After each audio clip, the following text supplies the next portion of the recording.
How did a gilded aristocrat, a soldier of fortune, named Inigo Lopez, become the religious revolutionary St. Ignatius of Loyola? It's 1491. We're in the Basque country in the north of Spain. This is 1 year before Columbus goes off to America. It's also around the time that Copernicus comes to the conclusion that actually, you know what? The Earth is not the center of the universe. So there's a huge shift in what is the way that people look at the world. 1491, to a fairly impoverished but noble family, the 11th child of 11 children is born. An aristocrat, but an impoverished aristocrat. And I think both those things are going to shape who this man is going to become. His parents died comparatively young, and he's actually brought up by his brother in probably kind of a courtly environment. But at a young age, probably in his teens, he's sent off to become a courtier. The man who we now call Ignatius or Ignacio in Spanish wasn't born that way. He was actually probably not, he was probably called Iñaki, which is the Basque form of what the Spanish name Inigo.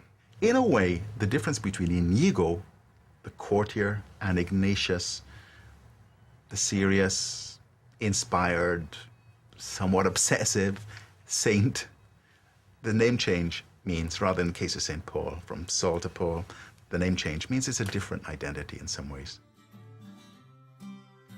Ignatius is sent off at the age of 15 to learn the arts of what it is to be a courtier. This is a man who learns dancing. This is a man who learns how to treat ladies in a courtly way, sometimes flirtatious way. This is a man who learns the art, the military arts as well, and that's what he's trained to be, a professional soldier, a professional courtier. The French invasion of Spain in 1520 devastated Inigo's homeland. Village after village, city after city, was swept away by the overwhelming French army. A last-ditch defence was mounted on the citadel of Pamplona. Inigo was an officer in the defending force. The city of Pamplona is besieged. Ignatius is the military commander. The French are swarming into this city. The city walls are breached. This is 20,000 French troops coming in. Ignatius has got maybe a couple of hundred guys with him. And this like Errol Flynn thing that is, he just stands in the breach and holds the fort for a bit. Until finally a French cannonball gets him in the leg and wounds him pretty severely. From there, the French allow him to go home back to the castle of Loyola, which is where he was from and where he was brought up. So he's in his brother's home on his sickbed. He thinks he's going to die. The French have done a terrible, horrible surgical job on his leg. No anesthetics, but his leg is mangled. And it gets infected, so forth, falls into a fever, gets the last rites, and actually, much to his surprise, begins to get better. But it's a slow, slow recuperation. And so this active guy who's been out there gung-ho, like they said there, has got to lie in his bed. What does he do? He reads. What happens to Ignatius is that he goes through a terrific period of introspection. When he reads about St. Francis and St. Dominic, he actually begins to notice something stirring him, and it's a desire not only to emulate these saints, but actually to do better than them. This is this very competitive spirit which is in Ignatius. And that's kind of the root of his conversion. Loyola left the castle in 1522 a converted man. His mission?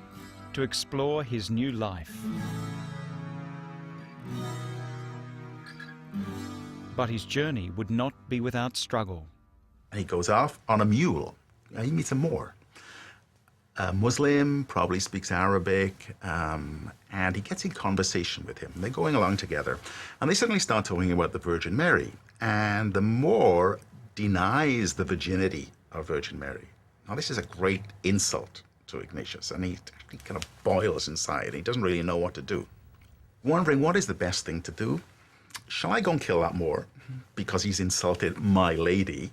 You think this kind of feudal, chivalric, or would it be better just to sort of take the insult? So he lets the mule decide.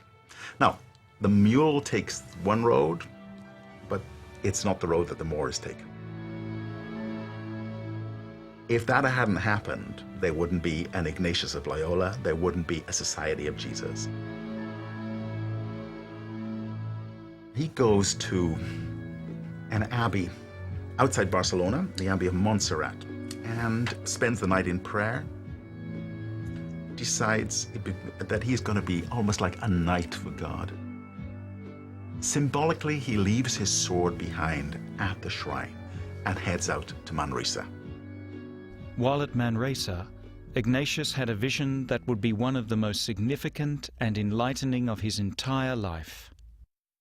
He lets his nails grow, doesn't wash, lives in a cave, eats a minimal amount of food. And it's almost like he's trying to punish himself for what he regarded as his sins before. He's had visions before, but here he gets something which he doesn't call a vision, but it's a kind of an enlightenment in some ways. And he talks about getting wave upon wave upon wave of understanding, which changed the way that he sees himself in relation to the world and to God. At a later point in his life, Ignatius says that of all the things that he received from God, all the deep spiritual experiences and all the things he studied, nothing compared to what happened at Manresa. In his conversion story, this is an important milestone.